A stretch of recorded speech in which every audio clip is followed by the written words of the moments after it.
Blog Talk Radio.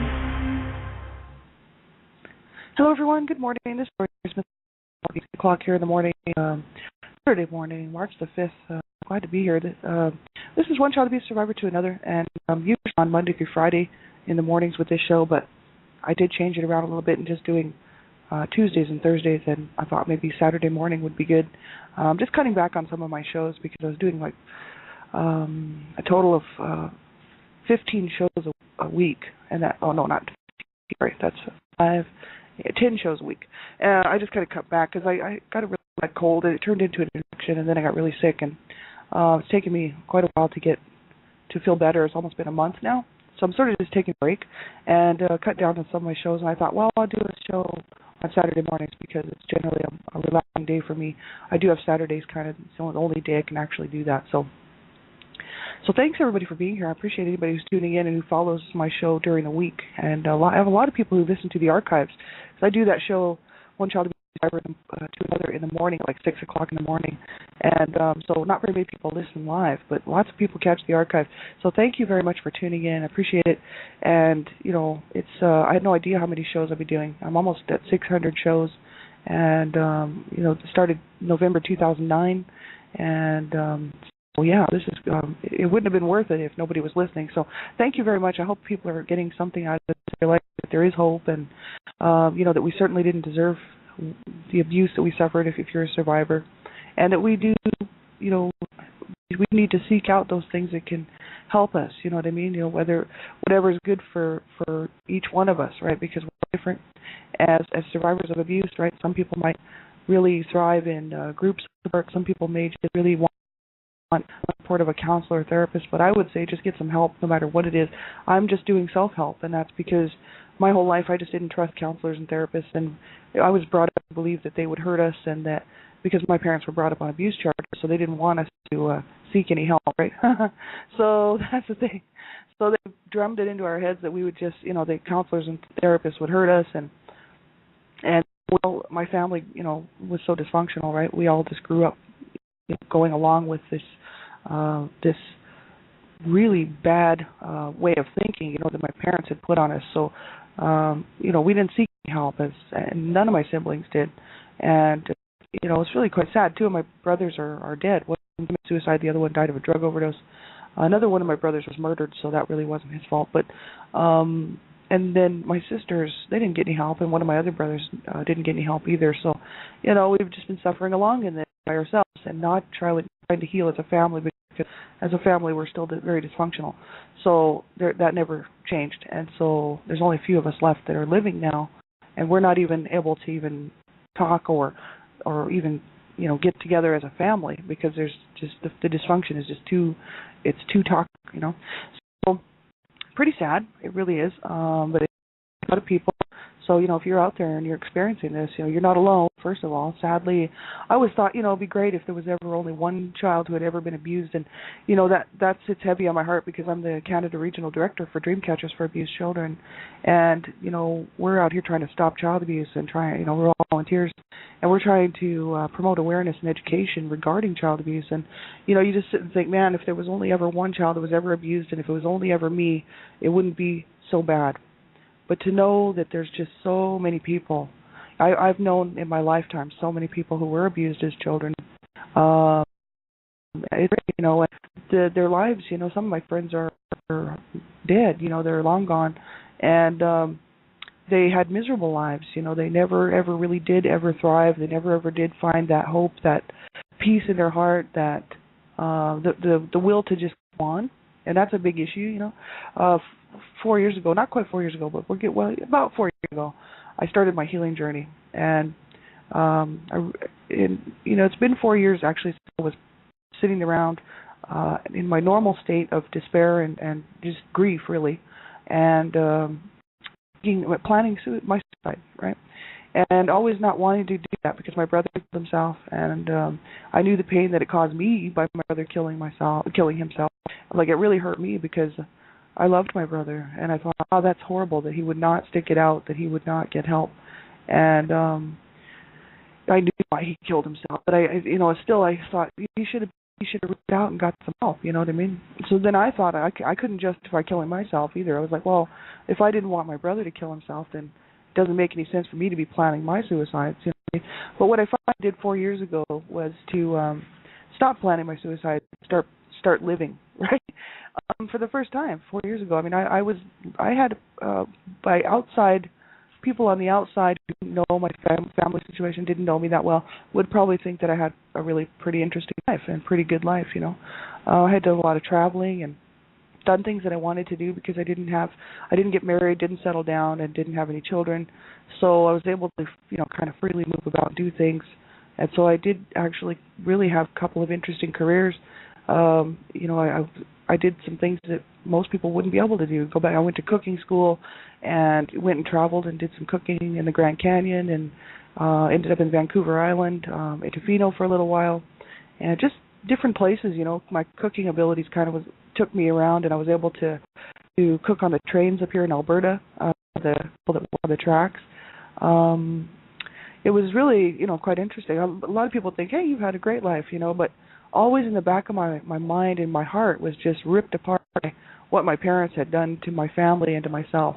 And I had never really ever sat down and come to terms with it and learned to how I was going to be able to live with it, right? Because it was always destroying me on the inside. From the outside, people thought, oh, she's probably, you know, I was able to pull it. I was able to hold myself together and hold jobs down, and it's awesome because I know a lot of people can't do that, right? But on the inside, I was just crumpled. I was just crushed, you know, because I knew that I was never going to get that nurturing, that bond, that love and care that I needed as a child that was missing, right?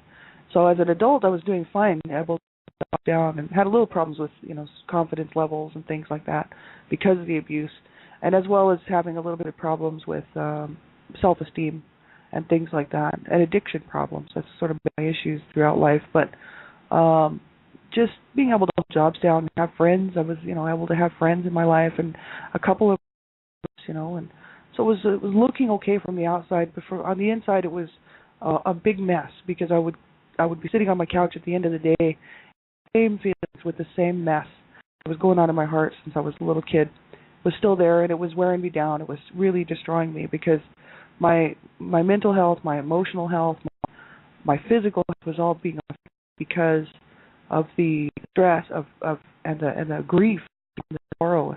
Well, I didn't think it was really clinical depression. I think it was just this knowledge that I was never ever going to be able to fix what happened to me as a child, and that I was going to be stuck with this. And I kept, you know, sitting on the couch thinking, you know, how long am I going to have to live with this pain, you know?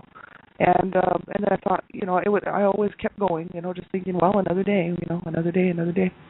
And so I'm so glad, you know, 4 years ago I made the commitment to myself to heal, to allow myself to heal, and to allow myself to work through this stuff, because prior to that I had never done it, and I always felt like a victim, and, you know, very much victimized, right? Because I was.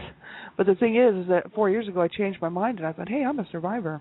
You know, like, this is ridiculous. I deserve so much better, and, you know, I won't ever be able to change the past, but how can I fix it so that I can go on with my adult life and move past this stuff, work through it, and then, you know, be able to put it where it belongs in the past, and, you know, feel good about myself.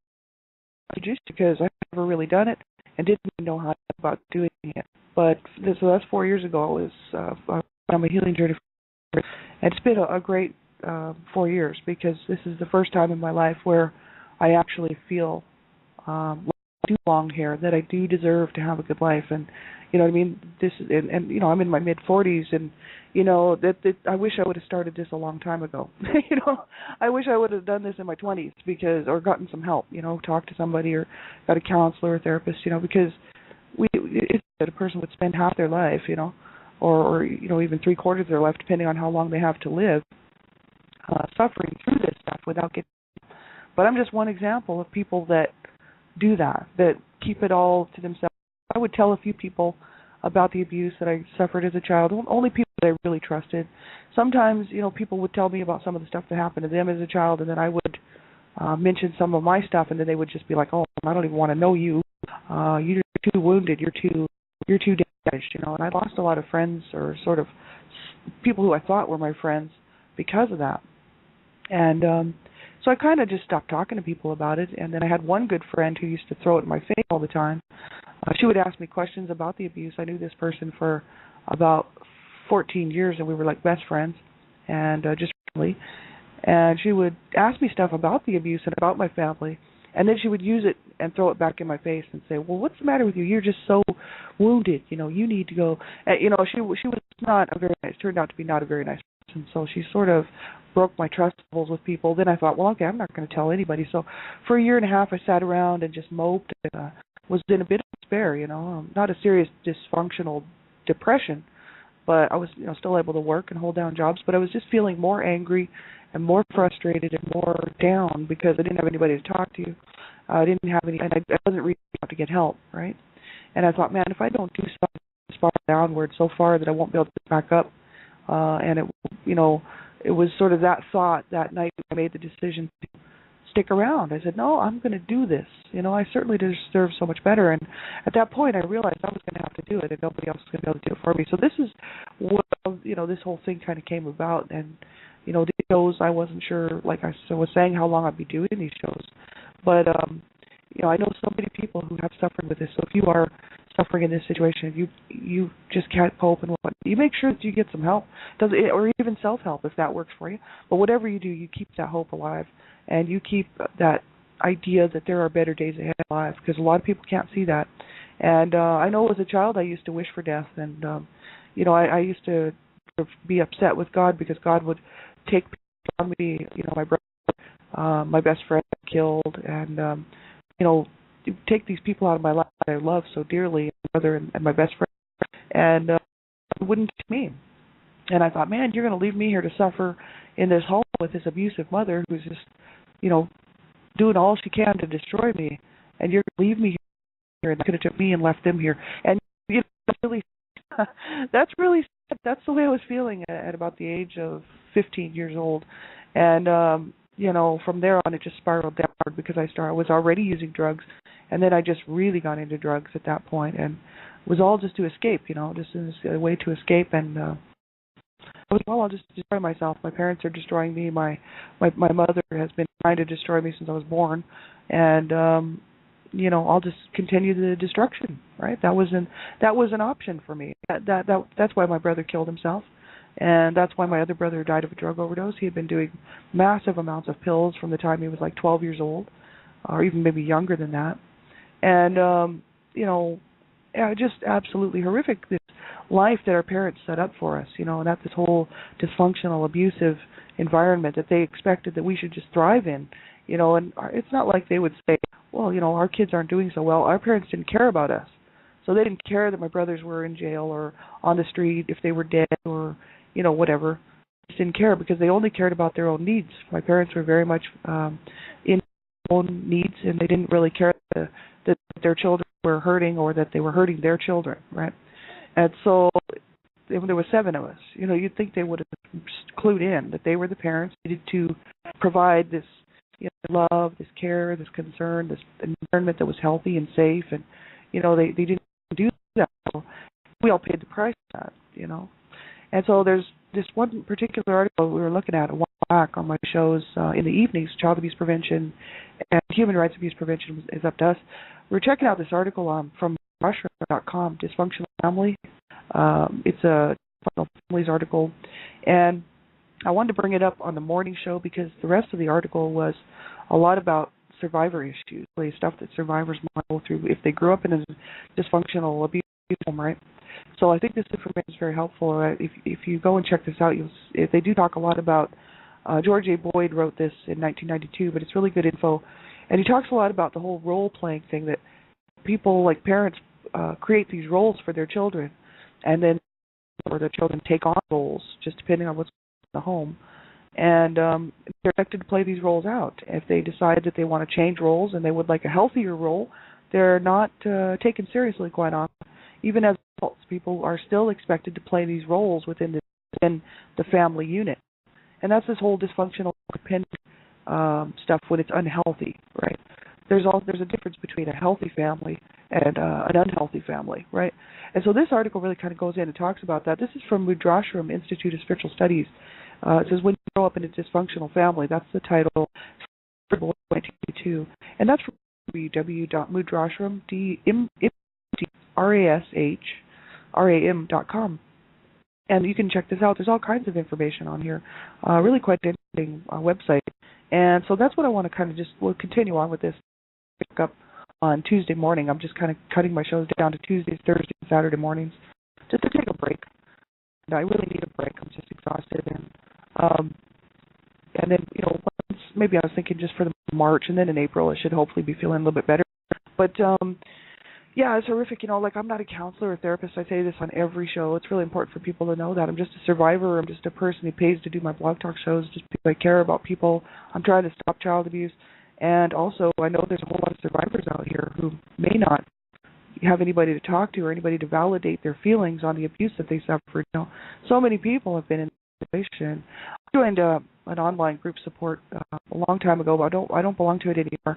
Because people were saying that I was just using that for that group for a place to advertise my shows and stuff. Actually, one person said it. This one person was being quite rude to me, so I left the group and wasn't there just because I was advertising my shows. I was there because I was a survivor and I needed support. I still don't have any local support except for my sweetheart, but he was not abused as a child, so he cannot really relate. He understands that I was in a lot of pain, and he understands that I'm doing so much better now. He's my sweetheart, 16 years, but he's terminally ill. He's almost age. He's and we don't live together anymore because of the issues that his health is so ill. His health is very fragile. So it's day to day with him, and he ends up quite often every other year in the hospital. He's been diagnosed 10 years now with terminally ill. He was diagnosed 10 years ago. So, we used to live together for quite a few years, and then he left to go to a place that had a nurse on site because he felt more comfortable having a nurse on site. So, and that's his choice, and that's totally cool. But the thing is he's my sole support, and I can't bring him down with my stuff. He's a terminally man. He's very sick. And so, I try to keep it light with him because he's only got so much time left, and he certainly doesn't want to sit around and hear about my pity party. And so I don't do that to him. We keep our relationship very much lighthearted, and because he's ill, he's terminally ill, and he knows that he's only got so much time left, and so he's we keep it light, But he knows I've suffered. He read my book. I told him about it. You know what I mean? But the thing is he knows I'm doing so much better too, and I think that's a relief for him because he was worried that I might not be able to look after myself when he leaves this world, right? And he knows, like I told him, I said, I'll be fine, It's a huge issue, not to have any support, not to have any local support. Now, I could go out and get a counselor and therapist. I can't afford it. I'd have to go on government aid, right, because I can't afford anything right now, not even these shows, but, we just keep doing them anyway. So, that's the issue, right? Sometimes we can't afford any kind of counseling or therapy. That's why I do self-help, because I find that it helps me to look into stuff, but I'm able to do it without hurting myself, and I know a lot of people can't do that. So, I'm not a counselor or therapist. I'm just a person who pays to do my shows. You have to listen at your own discretion, and survivors, you have to be careful what you're listening to because if you're not quite far enough along in your healing journey, things can trigger you, and you can, you don't want to hurt yourself or somebody else.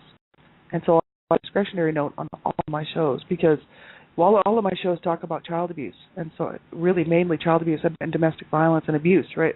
So you need to listen at your own discretion, everyone.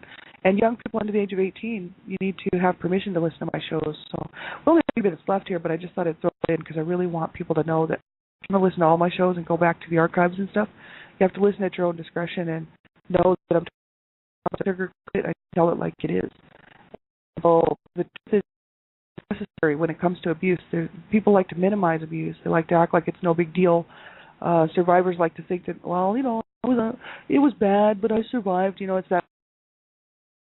Well, it wasn't as bad as somebody else's, or somebody else always suffers worse than I do. It's that whole idea and that makes it sound better, I think, to ourselves, as survivors, so we don't have to feel so bad about what we did suffer through and that it really caused us that much pain. Sometimes it's easier just to say that it wasn't that bad. And society likes to minimize abuse because then they don't have to think about it on their lunch break. It's such a disturbing issue that's going on right now as we speak.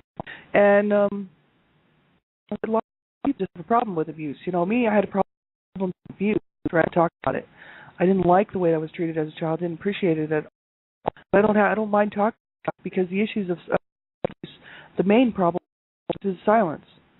It's always been silenced, and that's why it's always allowed to continue on. And so that's the issue. Families silence it so nobody gets thrown in jail. You know, neighbors don't want to hear about it. They silence it. They don't want to have to deal with it. And society, right? So silence is the issue, and that's why I decided to speak out publicly. And I will be doing public speaking for the rest of my life regarding child abuse and trying to stop child abuse. So, you know, this is a comfortable format for me. But the thing is you have to know what will bother you, and it's ultimately your discretion when you listen to stuff like this. So anyway, this particular article. When you grow up in a dysfunctional family, I hope everybody will go check it out. www.mudrashram.com, Mudrashram. And George A. Boyd wrote this. And where we left off on this article was on boundaries. And that's about at least halfway down the page. It's really quite a lot of info. It takes a while to go through it. But it is good information. He talks about the difference between healthy families and unhealthy codependent families. And they use a whole lot of information, examples on what are the different roles that children will take on, you know what I mean, within the home.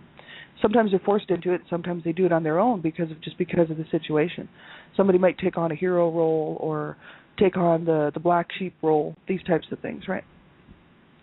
And then a question of boundaries says, in dysfunctional families, parents violate the boundaries of their children. And parents from these families do not respect their children's personal freedom and privacy. They discount their children's feelings, do not honor their attempts at thinking and decision making, and do not allow them to experience their impulses toward creativity, spirituality, and self-actualization. These deficits in children's development are revisited by problems in their adult relationships and careers and with raising their own families. And so this is just the issue with dysfunctional families. I mean, there may not even be any abuse, like, per se, but just this whole dysfunctional family unit. There's all kinds of problems with that. Lots of families are dysfunctional.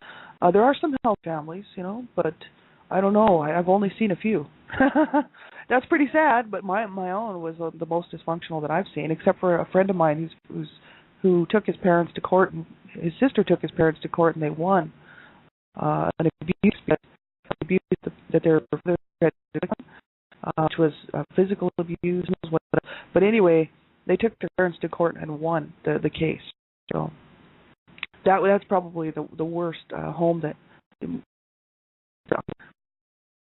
anybody suffered in was my friend's home, and they both became drug users, intravenous drug users, and thieves, and knows what else. Like, they were involved in a lot of heavy-duty criminal activity, and I knew these people when I was quite young. That's what child abuse will do to children. Let me tell you that. Not every child, not everybody, but these two people were so abused that they couldn't wear shorts because their bodies and legs were so disfigured by the scars that their father had put on them. So it was very damaging to them, right? They couldn't wear shorts or bathing suits or anything like that out in public because they couldn't bear for people to be looking at the scars that were on their body. And I mean, I saw them, so I know. Very, very sad what their dad mainly did. The mother stood by and watched it. The mother just allowed it because they were alcoholic and they were completely abusive and dysfunctional. So I know lots of people who were abused as children. I grew up with a lot of children who were being abused, and a lot of my friends as teens were abused, and so I know all about this stuff. It's absolutely horrific. You know, this is that when parents disrespect a child's boundaries, the child's sense of self, his or her autonomy, self-respect, feelings of effectiveness, and of making a difference are compromised. And in place of a healthy sense of self, children may come to feel that they are damaged goods, unworthy, inferior, inherently bad, incompetent, stupid, or ugly. And this negative conditioning limits what they believe they are capable of doing, being, and having throughout their lives. One of the central priorities of the recovery process must be to reconstruct this damaged self-esteem. And I think that this right here, this particular paragraph, sums it up right there. When parents disrespect a child's boundaries, you know, whether it's dysfunctional behavior, whether it's abuse, you know, any type of abuse, whether it's emotional, psychological abuse, whether it's physical abuse, because there will always be emotional and psychological damage done because of physical abuse. It just goes hand in hand. And also child sexual abuse, it goes hand in hand with emotional, psychological abuse, right? Neglect, huge issue. Neglect is deadly, and actually the most common form of abuse. And when parents disrespect a child's boundaries, the child's sense of self, his or her autonomy, self-respect, feelings of effectiveness, and of making a difference are compromised. In place of a healthy sense of self, children may come to feel, not always, but they may come to feel that they are damaged goods, unworthy, inferior, inherently bad, incompetent, stupid, or ugly. And especially if a parent is telling their children this, and they're saying, you're just this, or you're just that, and running the child down, and on top of that, slapping the child around, and or beating on them, or sexually using them, or whatever, right? This is horrific. What it does to a child. So this negative conditioning, because this is systematic, be something that a parent would be doing to their child, like on a regular basis. And depending on how long it goes on before the child gets help or the parent stops doing that, if this goes on any length of time, it starts to wear down any positive stuff that was within that child and starts to replace it with a whole lot of negative stuff. So even if there was some positive stuff there before, it would be outweighed by all the negative stuff, right? And so that's the issue. I talk a whole lot about this on all my shows because it's so important for people to know, my mom baked cookies. Sure, she made cookies. She bought me Christmas presents. She also beat me half to death quite a few times, and as well as cursed me and slapped me around almost on a regular basis. The threat of her hitting me was a daily occurrence. Like she would be like, "If you don't shut your mouth now, I'm going to give you something that you're going to pay for this."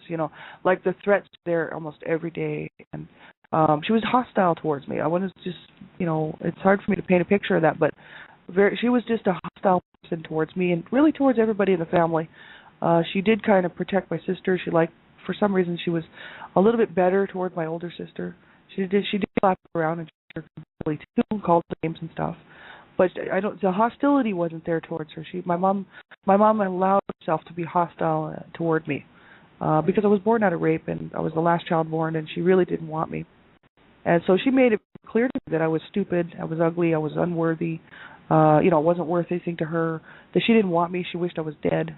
Things like this. And it was made clear to me because she didn't say it one time. She said it the whole time I was growing up, and even into my adulthood. Right. So she wanted me to know how she felt about me. So she didn't, I love you better, I care about you, I want the best for you. No, she didn't have that capability within her because at least she didn't lie. I almost wish that she would have lied. I thought about that a long time ago. I thought, man, I wish she would have lied and just told me she loved me. And I could have gone on to believe that for the rest of my life. Well, we have about a minute left, so this article is really. We're going to finish this. We're going to take a look at it anyway and see how far we can get on Tuesday morning.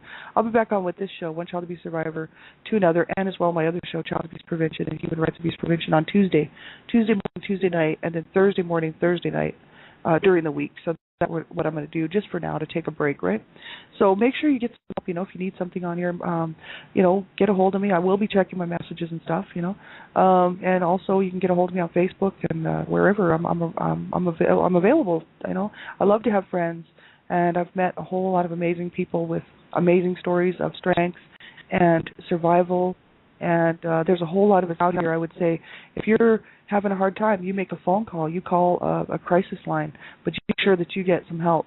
And reach out to people who are willing to help you, and make sure that you surround yourself with people who are there for you, not taking advantage of you and not hurting you, because you certainly deserve so much better, and we all do. And so, but we have to make the right choices to allow people into our lives who are good people and who are not going to take advantage of our situation or try to hurt us again, right? So be very careful. I would say, if you have somebody in your life who does care about you, don't push them out. If you have people in your life that don't care about you, find somebody who cares about you. You know what I mean? Because so many times we just live these existences with no real good friend. And I have my sweetheart here is really my only local support, but I do have a good friend here in Calgary.